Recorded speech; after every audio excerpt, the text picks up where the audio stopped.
ప్రేమగా ఉండే జంటలు కూడా కొన్నిసార్లు ఎందుకు వాదించుకుంటారో అని మీరు ఎప్పుడైనా ఆలోచించారా? భార్యాభర్తలు ఒకరిని ఒకరు గాఢంగా ప్రేమించుకోవచ్చు, ఒకరిని ఒకరు అండగా నిలబడవచ్చు. అయినప్పటికీ కూడా విభేదాలు తలపెడుతూనే ఉంటాయి. ప్రతి వివాహ జీవితంలో సమస్యలు వస్తాయి. ప్రతి భార్యాభర్తల మధ్య అభిప్రాయ భేదాలు ఉంటాయి. కానీ ఆ బాధలో సంబంధాన్ని పాడు చేయవలసిన అవసరము లేదు. పెళ్ళి, ప్రేమ, ఉత్సాహము, కలలు మరియు వాగ్దానాలతో మొదలవుతుంది. కానీ కాలం గడిచే కొలది బాధ్యతలు పెరుగుతాయి మరియు అపరాధాలు నెమ్మదిగా చోటు చేసుకోవచ్చు. బలమైన వివాహ బంధము ఇద్దరు పరిపూర్ణ వ్యక్తులు అలా ఏర్పడదు. అది ప్రతిరోజు ప్రేమ, సహనము, క్షమాపణ మరియు అవగాహనలు ఎంచుకుని ఇద్దరు వ్యక్తుల వల్ల ఏర్పడుతుంది. ఈరోజు అంశము భార్యాభర్తల మధ్యలో గొడవలు రాకుండా ఏం చేయాలి? మొదటి, కోపంతో కాకుండా ప్రేమతో మాట్లాడండి.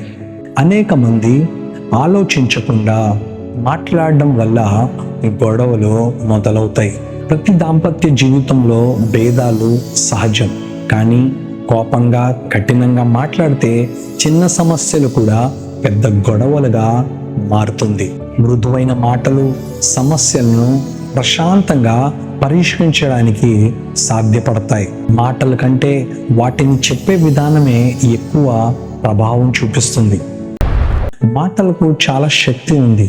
అవి మనసును గాయపరచవచ్చు, లేక ప్రేమను మరింత బలపరచవచ్చు. భార్యాభర్తలు ప్రేమతో, ఓర్పుతో, గౌరవంతో మాట్లాడుకుంటే వారి దాంపత్యం అందంగా మారుతుంది. కొన్నిసార్లు ఒక మంచి మాట ఒక రోజు మొత్తము మార్చేస్తుంది. కాబట్టి ఈ రోజు నుంచి ప్రేమను పంచే మాటలు ఎంచుకోండి. ఎందుకంటే మంచి దాంపత్యము ఒక మృదువైన సంభాషణతో ప్రారంభమవుతుంది. త్వరగా క్షమించుకోవడము నేర్చుకోండి. ఏ భర్త పరిపూర్ణుడు కాదు, ఏ భార్య పరిపూర్ణరాలు కాదు. మనమందరము తప్పు చేస్తాం. కోపాన్ని, ద్వేషాన్ని మనసులో పెట్టుకోవడము బంధాన్ని దెబ్బతీస్తుంది. క్షమించడం అంటే ఆ తప్పుని అంగీకరించడం కాదు, పగకు బదులుగా సమాధానం ఎంచుకోవడం.